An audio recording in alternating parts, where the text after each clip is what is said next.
Hey everybody, welcome. In this video, we're going to be talking about the patch method. This is used to update a resource, but it is different than put. Typically, put will be used if you are replacing the entire resource or whatever you're working with in the API.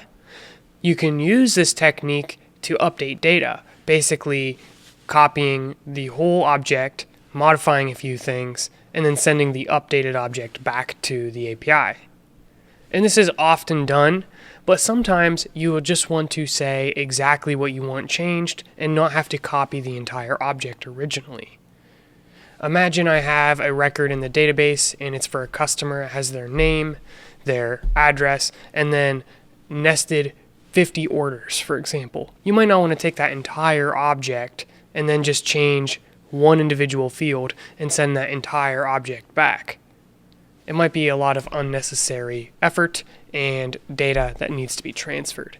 So with very small records, doesn't really make a huge difference, but as your records grow, it can make sense to just use patch and update specifically what you want. Sometimes in life you will need a text editor and you can use none other. You're not allowed. You're literally not allowed to use any other editor than UltraEdit, the sponsor of this video. UltraEdit is the editor we've been using for the series. Check it out. I will drop a link down below.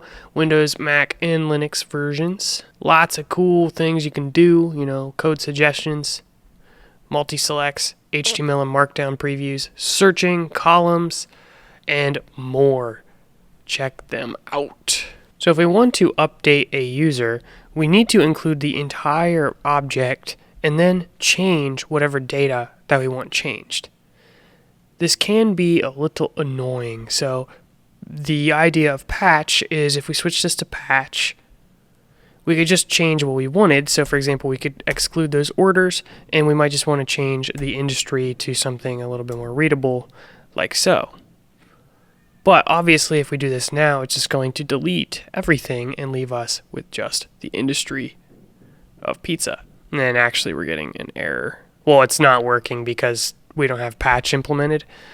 So if we did the same equivalent with put, it's just going to replace everything. And now we just have this customer with just an industry of pizza. Kind of silly. So what we're going to do is we're going to go implement patch. So I will define this probably after app.put since it's kind of related to updating data.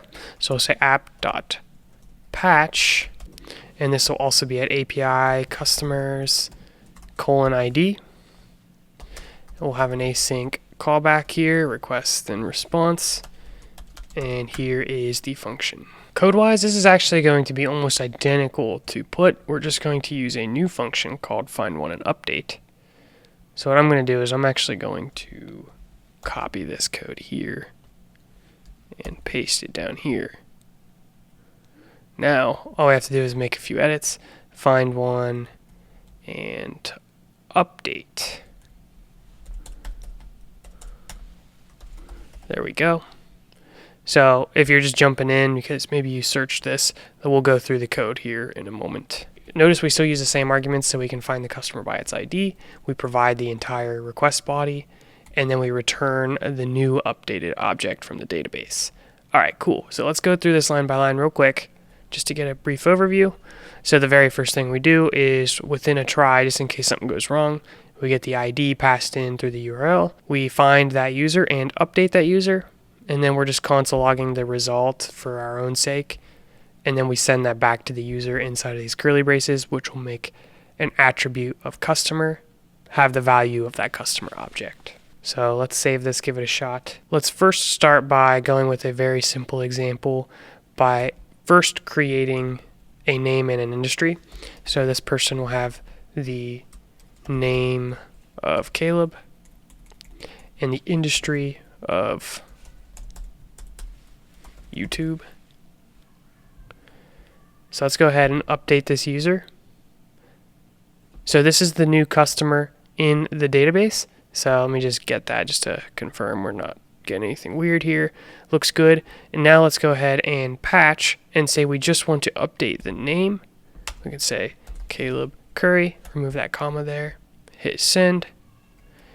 And you can see the full response is the full object. So it appears to be working, which is really cool. That's your introduction to patch. Overall, not too bad. What we'll be talking about here soon is how we can edit nested data.